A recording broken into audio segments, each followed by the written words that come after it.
Good evening, everyone. I hope you're all doing well. Just thought I would make an update video because it's been a few days since we last caught up. Unfortunately, as some of you may know, the Southern California wildfires are still ongoing, and given my role at the NASA Ames Research Center, myself, as well as a few other individuals on my team, have been tasked with supporting the first responders down there with publicly available satellite data and products that we can create on our end. So I've been kind of focused on that. But aside from that, I did want to talk a little bit about some thoughts I've had about artificial intelligence again. And the main thing I wanted to talk about is my curiosity regarding OpenAI's O3 model. Namely, where is it?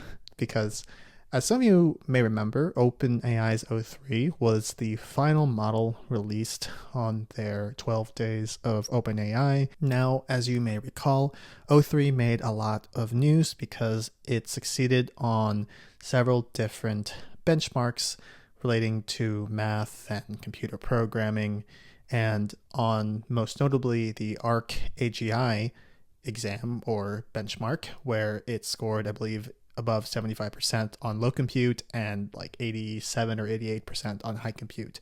I remember being very wowed by all those stats and how it did well on math questions that research mathematicians have a hard time on.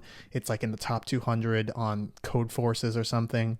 And so it made a lot of noise that day. And I still remember that day pretty well and feeling just, wow, it seems that AGI is just around the corner. Some people are even going as far as saying that O3 is AGI. Now, I signed up for safety testing access to O3. That was released, I believe, on the first day of the form was released on the first day of its announcement. O3 Mini and O3. Apply, please, if you'd like, for safety testing to help us test these models as an additional step. Myself, as well as one of my friends, who is an AI safety researcher at one of the big tech companies in the Bay Area, also signed up. And we had planned on doing some sort of work together on this safety testing. And honestly, I thought it would be a good opportunity for me because they are a legitimate AI alignment researcher, and I am just a guy who goes on YouTube and makes funny videos about AIs doing funny things, or maybe sometimes serious things, depends on how you see it. But still haven't heard anything from OpenAI yet. And it's just got me wondering in terms of what's the holdup, right? Because I remember them saying that they had planned on releasing OpenAI O3, I think towards the end of January. I believe that was the timeline that they were aiming for. We plan to launch O3 Mini around the end of January and full O3 shortly after that. And as of today, it's January 17th. So we're about 2 weeks short of the end of the month, which is also crazy when you think about it, because what the heck, another month has gone by almost, because it's already a new year and now we're going to be a month through the first, through the new year. It's just, time is just zooming. I don't know if the AI progress itself is also making me feel as if there's some time dilation effect going on here, because it definitely feels like my clocks are just moving forward and faster, but maybe it's just because the anticipation of AI releases makes it seem that way. So I don't know. But nevertheless, that's kind of where I'm at. I really like to get my hands to start testing O3 because I do think that it signaled a very important transition in the age of this AI revolution, because in terms of arguments of it not being AGI, I think when I think of AGI, and we don't really have a clear definition of AGI, the definition that I think Sam Altman and OpenAI gave is that it's got to be something that can generate $100 billion in profit, I think is what it was saying. I don't know if it can do that yet, at least by their own very definition. Seems like it's very expensive to run in terms of O3 costing a couple $1,000s per task, and then for the high compute cost for the ARC-AGI benchmark, it was something like $300,000 or something estimated to be that high. I don't know. It seems very cost prohibitive at the moment. And so the idea of it generating $100 billion in revenue, or profit, I should say, seems maybe a little bit far-fetched.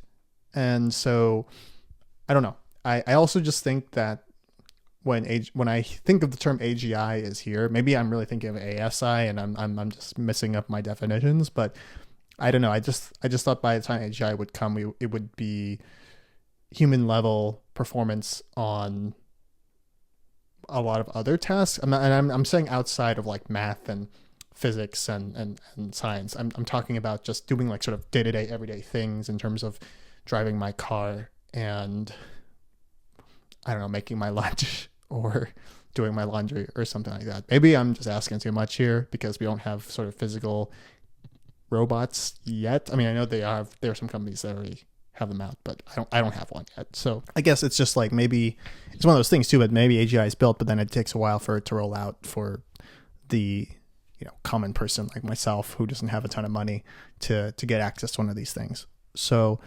that's kind of where I'm at with it all. I hope that I do get access with it, and I don't exactly know what me and my friend are going to do in terms of AI alignment research. I'm going to pretty much follow their lead on that if and when we get the opportunity to test O3 with each other. But I'd love to share some of the results that we get when that time, if that time ever does come. So anyways, thanks for watching this channel. I really do appreciate it. Happy New Year to all of you. I know we're already, I can't believe more than 2 weeks into this new year, but I look forward to seeing what's going to happen truly with AI this year, because I think we're just at a pivotal time, I think, in not just the AI world, but just in the world in general. I really get the sense that with things happening both here in the United States as well as the world, it really feels like we're just entering unknown territory, right? And AI adds to that in some way, and I'm hoping it'll add for the better as opposed to for the worse.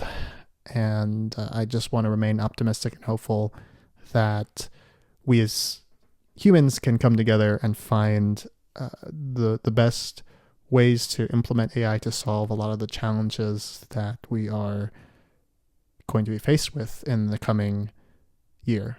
So with that, I think I will conclude my video. Just wanted to give you guys a bit of an update in terms of where I'm at with my responsibilities and what I'd like to do eventually with O3, and just thinking about what is O3 going to represent moving forward.